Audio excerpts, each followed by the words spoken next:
आज से हम लोग क्लास 10th मैथ्स के प्रायिकता प्रोबेबिलिटी चैप्टर को शुरू करेंगे। ये इंट्रोडक्शन क्लास होगा जिसमें इस चैप्टर के सारे इंट्रोडक्शन पार्ट को कवर किया जाएगा। सबसे पहले हम लोग पत्ती के बारे में, ताश की पत्ती के बारे में इन डिटेल्स पढ़ाई करेंगे, क्योंकि इससे रिलेटेड जो है क्वेश्चंस काफ़ी ज़्यादा पूछे जाते हैं। तो आइए सबसे पहले ताश की पत्ती के बारे में इन डिटेल्स पढ़ाई करते हैं कि ताश की पत्ती कैसा और क्या होता है। ताश की पत्ती में लिखता है कि कुल पत्ती की संख्या, जो टोटल कार्ड्स होते हैं, वो 52 पत्ती पाए जाते हैं। एक ताश की गड्डी में टोटल नंबर ऑफ कार्ड्स, कुल पत्ती कितना होगा? 52। इसको याद रखेंगे अच्छे से, कुल पत्तियों की संख्या 52 होगा।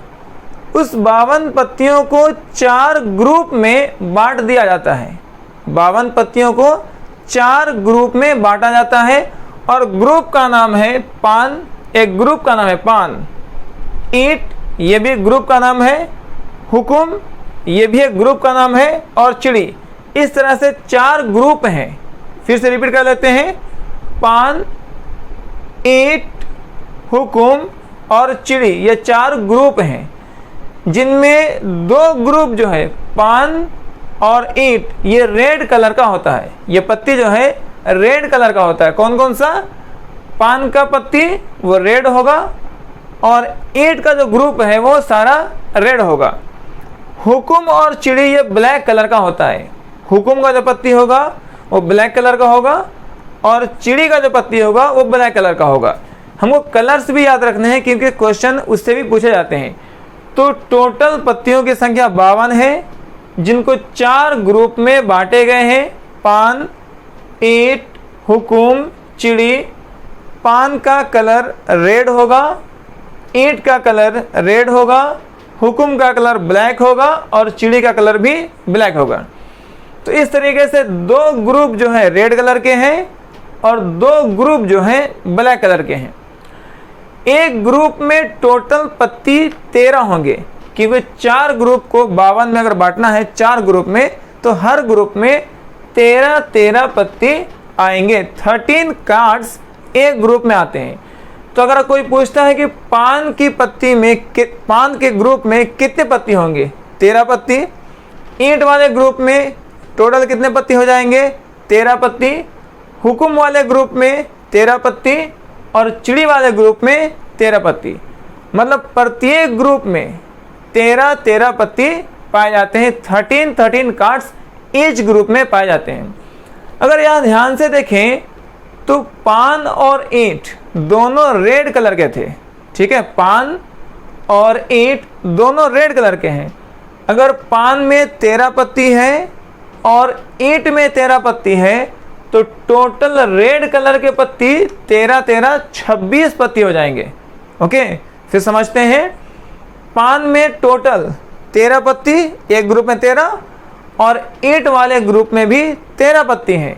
तो 13 + 13 26 पत्ती रेड कलर के हो जाते हैं। उसी तरह से देखते हैं, हुकुम में भी 13 पत्ती है और चिड़ी में भी 13 पत्ती है। हुकुम भी ब्लैक कलर का है और चिड़ी भी ब्लैक कलर का होता है।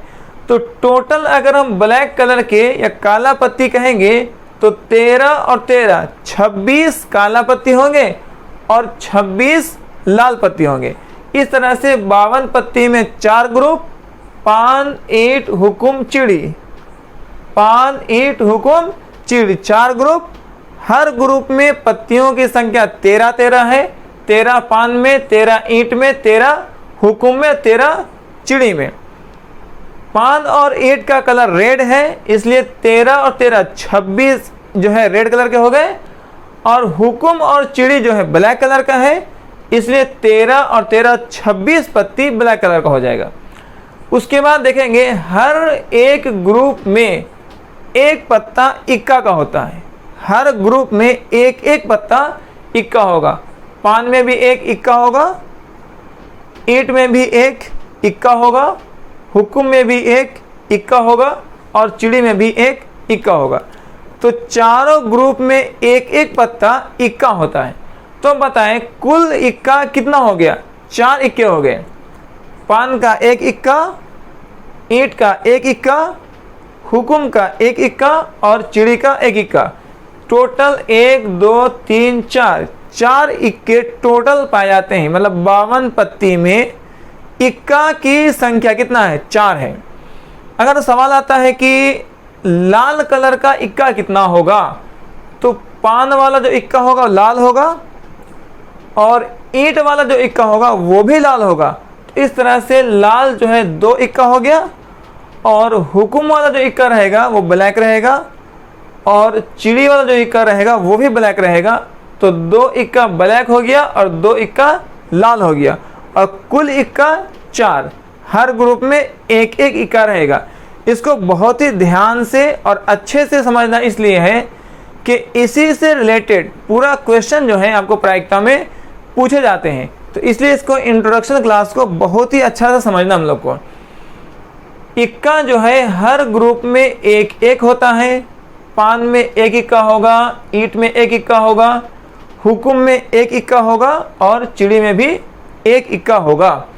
तो 1 2 3 4 4 इक्के हो गए।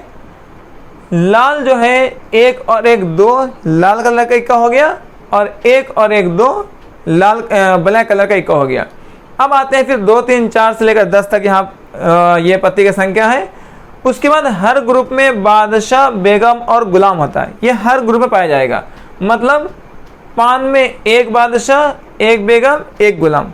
पान वाले ग्रुप में बादशाह कितना? 1, बेगम भी 1, गुलाम भी 1। 3 पत्ते हो गए बादशाह, बेगम, गुलाम। उसी तरह से ईंट में 1 बादशाह, 1 बेगम, 1 गुलाम। हुकुम में 1 बादशाह, 1 बेगम, 1 गुलाम। चिड़ी में 1 बादशाह, 1 बेगम, 1 गुलाम। अब अगर ध्यान से देखें यहाँ पे तो कुल बादशाह कितने हो जाएंगे? तो हर ग्रुप में एक एक बादशाह है। हर ग्रुप में एक एक बादशाह है। पान में भी एक बादशाह है, ईंट में भी एक बादशाह है और हुकुम में भी एक बादशाह है और चिड़ी में भी एक बादशाह है। तो 1 2 3 4 4 बादशाह हो गए। जबकि 2 बादशाह जो हैं वो लाल कलर के हो जाएंगे क्योंकि पान वाला बादशाह लाल हो जाएगा और ईंट वाला बादशाह भी लाल हो जाएगा। तो कुल बादशाह जो है 2 लाल कलर के हो गए। उसी तरीके से जो हुकुम वाला बादशाह है वो काला कलर का होगा और चिड़ी वाला बादशाह भी काला कलर का होगा। तो 1 2 3 4 4 बादशाह में 2 लाल कलर के हो जाएंगे और 2 काला कलर के हो जाएंगे और कुल बादशाह के पत्तों की संख्या 4 है 52 में। उसी तरीके से बेगम 1 2 3 4 4 बेगम है जिसमें 2 बेगम लाल कलर के और 2 बेगम काला कलर के हैं। सेम उसी तरीके से गुलाम 1 2 3 4 4 गुलाम है जिसमें 2 लाल कलर के होंगे और 2 काला कलर के होंगे। एक चीज़ और यहाँ पे क्वेश्चन बनता है कि जो पत्ते हैं बादशाह, बेगम, गुलाम, इसको तस्वीर वाला पत्ता कहा जाता है। फेस कार्ड, इसमें चित्र बने होते हैं तो इसको बोला जाएगा तस्वीर वाला पत्ता, फेस कार्ड। तो अब बताएं कि कुल फेस कार्ड कितना हो जाएगा? 3 3 6 3 3 9 और 3 चौके 12। मतलब 52 पत्तों में 12 पत्ते वो क्या है? तस्वीर वाला पत्ता है, फेस कार्ड है। अगर आपसे सवाल पूछा जाए कि कुल 52 पत्ती में तस्वीर वाला पत्ता कितना है, तो हर एक ग्रुप में 3 पत्ता तस्वीर वाला है। हर एक ग्रुप में 3 तस्वीर वाला है। बादशाह, बेगम, गुलाम, बादशाह, बेगम, गुलाम तस्वीर वाला है। तो एक ग्रुप में 3 तस्वीर वाला, तो 4 ग्रुप में 4 तिहाई 12, 3 3 6 3 3 9 3 चौके 12 तस्वीर वाले पत्ते हैं। अब यहाँ पर पूछा जा सकता है कि लाल कलर के तस्वीर वाले कितने हो जाएंगे? तो पान में 3 है, तस्वीर वाला पत्ता 3 हो गए पान में जो लाल है। ईंट में भी 3 है जो लाल है, तो 3 और 3 6 लाल कलर के हो गए। हुकुम वाले 3 बादशाह, बेगम, गुलाम काला वाला हो गया और चिड़ी में ही बादशाह, बेगम, गुलाम काला कलर का हो गया। तो 3 और 3 6 काला कलर के हो गए। तो इस तरीके से आपको कुल 12 तस्वीर वाले पत्ते हैं जिसमें 6 लाल कलर के हैं और 6 12 कलर के हैं। तो आइए इसी को शॉर्ट में यहाँ समझते हैं। आपको इक्का जो है रेड कितना है? इक्का रेड कलर का 2 ठो रहेगा रेड कलर का इक्का 2 होगा और ब्लैक कलर का इक्का 2 होगा, टोटल इक्का 4 हो जाएगा। इसको ध्यान से पढ़ना है। बादशाह हर ग्रुप में एक एक था, तो रेड का 2 ग्रुप है तो 2 रेड बादशाह 2 ब्लैक बादशाह, टोटल हो गए 4। देखिए, पान में एक बादशाह रेड है, ईंट में एक बादशाह रेड है, हुकुम में बादशाह ब्लैक है और चिड़ी में बादशाह ब्लैक है। तो 2 रेड 2 ब्लैक 4 हो जाएंगे। इसी तरीके से बेगम भी 2 रेड 2 ब्लैक 4 हो जाएंगे। गुलाम भी 2 रेड 2 ब्लैक 4 हो जाएंगे। अब यहाँ टोटल तस्वीर वाला पत्ता ये है, ये टोटल क्या है, तस्वीर वाले हैं, तो ये 4 तिहाई 12 पत्ते हैं। तो इस तरह से तस्वीर वाला पत्ता कितने हो जाएंगे, 4 तिहाई 12। अगर रेड की बात करते हैं तो 3 यहाँ 3 यहाँ 6 पत्ते, 6 हो जाएंगे रेड कलर के। देखिए, तस्वीर वाला पत्ता पूछेगा तो पान में 3 तस्वीर वाला पत्ता है और ईंट में 3 तस्वीर वाला पत्ता है और 3 3 6 रेड कलर के हो जाएंगे। तो अगर सवाल पूछता है कि रेड कलर के तस्वीर वाला पत्ता कितना हो जाएगा, तो ईंट वाला 3 और पान वाला 3, 3 और 3 6 हो जाएंगे रेड कलर के। उसी तरह से ब्लैक कलर का देखिए, 3 ये हो गए तस्वीर वाला पत्ता, 3 ये हो गए तस्वीर वाला पत्ता, तो 3 और 3 6 हो गए तस्वीर वाला पत्ता काला कलर का। तो 6 + 6 ये 12 हो जाएंगे आपको तस्वीर वाला पत्ता। अब टोटल लाल पत्ता कितना हो जाएगा वो देखिए, पान में लाल कलर है, पान में लाल कलर है, तो 13 पत्ते यहाँ हो गए लाल कलर के और ईंट भी लाल कलर है।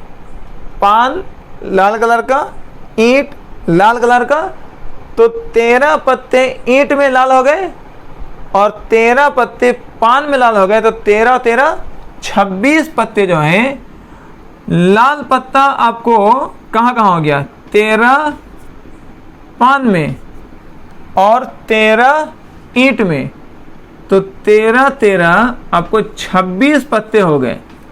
उसी तरीके से काला पत्ता देखिए, हुकुम में 13 पत्ते काला और चिड़ी में 13 पत्ते काला, तो काला पत्ता भी 13 13 26 और कुल मिलाकर के कितने पत्ते हो गए, 52।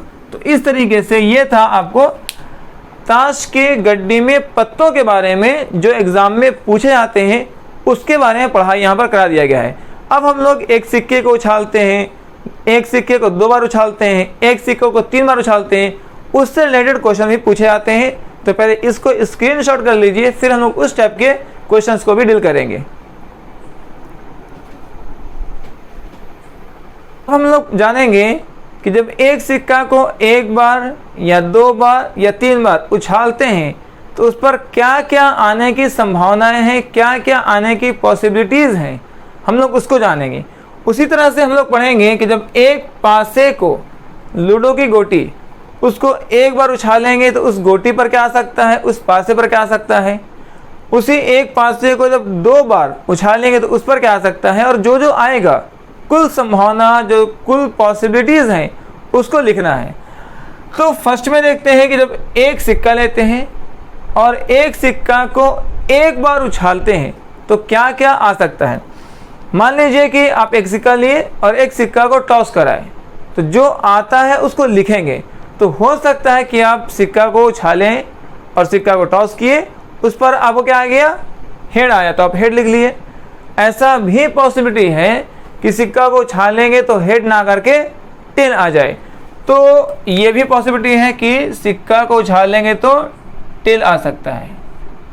क्या और भी कुछ आएगा, जब एक सिक्का उछालेंगे या तो सिक्का पर हेड होगा या तो सिक्का पर टेल होगा, बस यही 2 संभावनाएं हैं। तो आप कह सकते हैं कि इसकी कुल जो है पॉसिबिलिटीज 2 हो गया। जब एक सिक्का को 1 बार उछालेंगे तो कुल संभावना 2 हो सकता है। उसी तरीके से जब एक सिक्का को आपको इस बार 2 बार उछालना है और जो जो आ रहा है उसको लिखते जाना है। एक सिक्का लिए, 1 बार उछाले, जो आया लिखे, फिर 1 बार और उछाले और फिर जो उस पर आया उसको लिखना है। तो क्या क्या आ सकता है इसको समझते हैं। एक सिक्का को 2 बार 2 टाइम्स आपको उछालने हैं, टॉस कराने हैं, और जो जो आने की संभावना है दोनों बार में उसको लिखना है। तो मान लिया जाए कि हम क्या करते हैं कि पहली बार सिक्का उछाले, एक सिक्का को फर्स्ट टाइम पहली बार उछाले और मेरे सिक्के पर हेड आ गया। क्या ऐसा हो सकता है कि पहली बार सिक्का उछाले और पहली बार में हेड आ गया? अब दूसरी बार उछालना बाकी है, हम सिक्का फिर उछाले और फिर हेड आ गया। तो ये एक संभावना था कि हम दोनों बार सिक्का उछाले और दोनों बार हेड आ गया। ठीक है। अब ऐसा भी हो सकता है कि पहली बार सिक्का उछाले और पहली बार में टेल आ गया। पहली बार सिक्का उछाले तो पहली ही बार में टेल आ गया। ऐसा हो सकता है कि सेकेंड टाइम उछाले और फिर से टेल आ जाए, मतलब दोनों बार हमारा टेल और टेल आ जाए। ऐसा भी हो सकता है कि दोनों बार में टेल और टेल आ जाए। क्या ऐसा भी हो सकता है कि पहली बार उछाले तो हेड आया था लेकिन दूसरी बार में टेल आ गया? ये भी संभावना है। ऐसा भी संभावना है कि उल्टा आ जाए, पहली बार में टेल आ जाए और दूसरी बार में हेड आ जाए। तो ये कुल संभावना है 4 है जो एक सिक्का को 2 बार उछालने पर हो सकता है। जैसे एक लड़का एक सिक्का टॉस कराता है, उसको 2 बार टॉस कराना है, दोनों बार में जो आएगा उसको लिखना है। तो वो फर्स्ट टाइम टॉस कराया, हेड आ गया, फिर टॉस कराया, फिर हेड आ गया, तो दोनों बार उसका हेड आ गया। तो एक तो ये संभावना था कि दोनों बार सिक्का उछालेंगे और दोनों ही बार हेड आ जाए, ऐसा संभावना हो सकता है। या ऐसा भी हो सकता है कि दोनों बार सिक्का उछाले और दोनों ही बार टेल आ जाए, टेल फर्स्ट टाइम भी सेकेंड टाइम भी टेल आ जाए। ऐसा भी संभावना है कि फर्स्ट टाइम में टेल आया था लेकिन दूसरी बार में हेड आ जाए। ऐसा भी संभावना है कि फर्स्ट टाइम में हेड आ जाए, दूसरी बार में टेल आ जाए। तो ये कुल मिलाकर के आपको 4 संभावनाएं बनते हैं, इससे आगे और नहीं बनेगा। आप किसी भी तरह करके देख लीजिएगा, एक सिक्का 2 बार उछालेंगे तो यही 4 संभावना बनेगा। अब एक सिक्का को 3 बार अगर उछालते हैं, एक सिक्का को अगर 3 बार उछालेंगे तो क्या क्या बनेगा, इसको थोड़ा ट्रिक से समझते हैं क्या क्या बन सकता है। और बाकी खुद आप अपने से प्रैक्टिस कीजिएगा, बस यही बनते हैं जो बना रहे हैं। मान लिया जाए कि एक आदमी 3 बार लगातार सिक्का उछालता है और उसको तीनों बार हेड आ जा रहा है। ऐसा हो सकता है, तीनों बार हेड आ गया। अब यहाँ से आपको एकदम सिंपल सा ट्रिक समझाते हैं कैसे करेंगे। फर्स्ट टाइम में हेड आया, फिर उछाला, फिर हेड आ गया, फिर उछाला, फिर हेड आ गया, तीनों ही बार हेड आ गया। एक सिक्का को 3 बार टॉस करना था, वो तीनों बार टॉस किया और देखा कि उसको तीनों बार हेड आ गया। क्या इतना ही हो सकता है कि और संभावना हो सकता है? तो क्या कीजिए, फर्स्ट 2 को सेम रखना है, हेड हेड, और लास्ट वाला को टेल कर देना है। चेंज हो गया, फर्स्ट में हेड हेड टेल। अब क्या कीजिए, इस टेल को जो है घिसकाते जाइए। यहाँ पहला बार में हेड लिखिए, इस टेल को बीच में लाइए और हेड को लास्ट में कर दीजिए। नया बन गया, टेल लास्ट में था, टेल बीच में आ गया। अब इस टेल को पहले कर दीजिए, टेल फर्स्ट में, फिर हेड, फिर हेड। तो देखिए 2 बार हेड और 1 बार टेल आ रहा है तीनों कंडीशन में, यहाँ भी, यहाँ भी, यहाँ भी, लेकिन अलग अलग हो रहा है। इसमें फर्स्ट में 2 हेड आया, लास्ट में टेल आया। इसमें पहली में हेड, सेकेंड में टेल, फिर हेड। इसमें पहला में टेल, फिर लगातार 2 बार हेड आ गया। तो 1 बार टेल और 2 बार हेड आने का ये 3 संभावना था। अब क्या कीजिए कि 1 बार हेड लीजिए और 2 बार टेल लीजिए। मतलब क्या करना है, यहाँ पे 2 बार टेल लेना है और 1 बार हेड रखना है। और सेम इसी तरह से एच को बीच में लाना है, फिर एच को फर्स्ट में लाना है। तो क्या करेंगे, पहले टेल लिखेंगे, फिर इस एच को बीच में लाएंगे और ये टेल लास्ट में हो जाएगा। ठीक है। उसी तरह से h को फर्स्ट में कर देंगे और लगातार 2 बार टेल कर देंगे। ये h आया और ये टेल और ये टेल, ये हो गए। अब यहाँ गौर कीजिए कि यहाँ 2 बार टेल और 1 बार हेड आ रहा है। यहाँ देखिए फर्स्ट में 2 बार टेल आया, लास्ट में हेड आ रहा है। यहाँ फर्स्ट में टेल आया, लास्ट में टेल आया और बीच में हेड आ रहा है। यहाँ फर्स्ट में हेड आया और लगातार दोनों बार टेल आ रहा है। ऐसा भी संभावना है कि तीनों बार टॉस किया और तीनों ही बार उसका टेल आ गया, ये भी संभावना है। बस इतना ही कुल संभावना बन सकता है। इसके अलावा किसी भी तरह उछालेंगे आपको यही 8 संभावनाएं आ सकते हैं। जब एक सिक्का को 3 बार उछालेंगे तो इस तरीके से आपको कुल संभावनाओं की संख्या हो जाएगी 8। ठीक है, अब इसको नोट कर लीजिएगा, घर पे और प्रैक्टिस कीजिएगा, लेकिन आएगा इतना ही आंसर, तो ज़्यादा दिमाग लगाने की ज़रूरत है नहीं। अब करना क्या है कि जब एक पासा को एक बार उछाले तो क्या होगा। जैसे हम लोग लूडो खेल रहे, गोटी चले, गोटी पर क्या आ सकता है, तो गोटी पर जो लिखा रहेगा वही ना आएगा, सीधी सी बात है। तो गोटी पे या तो 1 आएगा, या तो 2 आएगा, या 3 आएगा। जो आपके गोटी पर, जो आपके पासे पर लिखा होगा वही तो आएगा। 1 2 3 4 5 और 6, इसी में से कोई ना कोई आएगा। ऐसा थोड़ी है कि हम पासा उछालेंगे और 15 आ जाएगा, ऐसा तो होगा नहीं। ऐसा भी नहीं होगा कि पासा उछालेंगे 0 आ जाएगा, क्योंकि 0 पासा पर होता ही नहीं है। तो जो पासा पर रहेगा वही आएगा। 1 2 3 4 5 6 में यही कोई ना कोई आएगा। तो कुल संभावनाएं जो है आपके पास कितने हो जाए, 6 हो गए। मतलब एक पासे को एक बार उछालेंगे, एक डाइस को एक बार चलेंगे तो 6 संभावनाएं हैं, कुछ ना कुछ आएगा। लेकिन जब एक पासे को 2 बार उछालेंगे तो क्या होगा, इसको भी ट्रिक से समझते। 36 संभावनाएं हैं। 36 याद करना चाहेंगे, बहुत मुश्किल होगा, ट्रिक समझते हैं। एक पासा को कितनी बार उछालना है, 2 बार। तो पहली बार सेम रखिए और सेकंड बार चेंज कर दीजिए। नहीं समझे, फिर से एक पासा को 2 बार उछालेंगे ना, तो मान लीजिए पहली बार में हर बार सेम आ रहा है। जैसे हम पहली बार उछाले 1 आया, फिर पहली बार उछाले 1 आया, फिर पहली बार उछाले 1 आया, फिर 1 आया, फिर 1 आया, फिर 1 आया। 6 बार लिखे। क्यों? क्योंकि सेकेंड बार उछालेंगे तो हमारा चेंज करना है। जैसे जब पहली बार 1 आया तो दूसरी बार भी हो सकता है कि 1 आ जाए।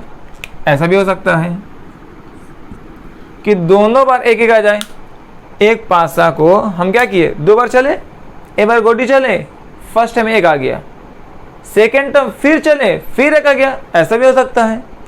या ऐसा भी हो सकता है कि सर फर्स्ट में तो 1 आया था, सेकेंड में 2 आ जाए। ऐसा हो सकता है। ऐसा भी हो सकता है कि फर्स्ट में तो 1 आया था, सेकेंड में 3 आ जाए। फर्स्ट में तो 1 आया था, सेकेंड में 4 आ जाए। फर्स्ट में तो 1 आया था, सेकेंड में 5 आ जाए। फर्स्ट में तो 1 आया था, सेकेंड में 6 आ जाए। क्या उससे ज़्यादा कुछ हो सकता है? क्या फर्स्ट में 1 आकर के सेकेंड में 7 आएगा? नहीं ना। क्या फर्स्ट में 1 आकर के सेकेंड में 10 आ जाएगा? नहीं। तो 6 बार आ सकता है सेकेंड में चेंज होकर के। तो इसलिए फर्स्ट में 1 1 1 को 6 बार लिखे थे। इसी तरीके से क्या कीजिए, अब फर्स्ट में 1 1 न लेकर के फर्स्ट में 2 2 ले लीजिए। कि हो सकता है कि हम फर्स्ट बार उछाले 2 आया, फिर 2 आया, फिर 2 आया, फिर 2 आया, फिर 2 आया, फिर 2 आया, 6 हो गए। जब उछाल रहे फर्स्ट बार तो 2 ही आ जा रहा है। लेकिन अब फर्स्ट बार उछाले तो 2 आया, तो सेकेंड में क्या आ सकता है, 1 हो सकता है। फर्स्ट में उछाले 2 आया, सेकेंड में भी 2 आ गया। ऐसा भी हो सकता है। ऐसा भी हो सकता है कि फर्स्ट में तो 2 आया था, सेकेंड में 3 आ जाए। तो सेम इसी तरीके से सेकेंड में चेंज करना है। सेकेंड में 4 भी आ सकता है, सेकेंड में 5 भी आ सकता है, सेकेंड में 6 भी आ सकता है। अब आपको ट्रिक समझ में आ गया होगा कि फर्स्ट में किसको सेम करना है। तो फर्स्ट में आप 3 लिखना है। 3 3 3 3 3 3। हर बार फर्स्ट में हमारा कितना आ रहा था, 3 ही आ रहा था। लेकिन सेकंड क्या कर रहे, चेंज कर दे रहे हैं। 1 2 3 4 5 6 इसी तरह से फर्स्ट में क्या लाना है, 4 लाना है। अब आपको पैटर्न समझ में आ रहा होगा कि फर्स्ट में हर बार क्या आ रहा है, 4 आ रहा है, 4 4 4 4 4। जब भी हम पासा उछाल रहे हैं पहली बार 4 आ जा रहा है और दूसरी बार या तो 1 आ गया होगा, या तो 2 आ गया होगा, या तो 3, या तो 4, या तो 5, या तो 6। ओके, तो अब और क्या करेंगे, फर्स्ट में 5 और फर्स्ट में 6 दो बचे हैं हमारे और ऑप्शंस। फर्स्ट में 5 आया होगा, है ना।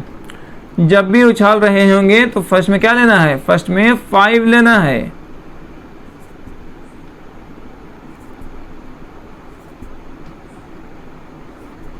यहां फर्स्ट में 6 लेना है, ठीक है। सेकंड में क्या करना है, जैसे चेंज कर रहे 1 2 3 4 1 2 3 4 यहां भी कर देंगे 1 2 3 4 5 6 1 2 3 4 5 6। तो इस तरह से आप देख रहे हैं कि एक पासा को 2 बार उछालने पर क्या क्या संभावनाएं हो सकती है आपके पास। या तो फर्स्ट में 1 आया, सेकंड में भी 1 आ गया। हो सकता है फर्स्ट में तो 1 आया था, सेकंड में 2 आ जाए। फर्स्ट में 1 आया, सेकंड में 3 भी आ सकता है। फर्स्ट में 1 आया, सेकंड में 4 भी हो सकता है। फर्स्ट में 1 आया, सेकंड में 5 भी हो सकता है। फर्स्ट में 1 आया, सेकंड में 6 भी हो सकता है। या हो सकता है कि फर्स्ट में 2 आया, सेकंड में 1 आया। इस तरीके से आपको टोटल काउंट करेंगे तो आपको 36 संभावनाएं आपको टोटल बनेगा जब एक पासा को 2 बार उछालेंगे। तो आज हम लोग इंट्रोडक्शन के लास्ट जो है टॉपिक को खत्म किए हैं। कल से हम लोग क्या करते हैं कि अपने प्रायिकता के चैप्टर एक्सरसाइज को बनाना शुरू करेंगे। इसको स्क्रीनशॉट कर लीजिए और अच्छे से प्रैक्टिस कर लीजिएगा, ताकि जब हम लोग एक्सरसाइज को सॉल्व करेंगे, एक्सरसाइज के क्वेश्चंस को सॉल्व करेंगे तो आपको आराम से समझ में आ जाए।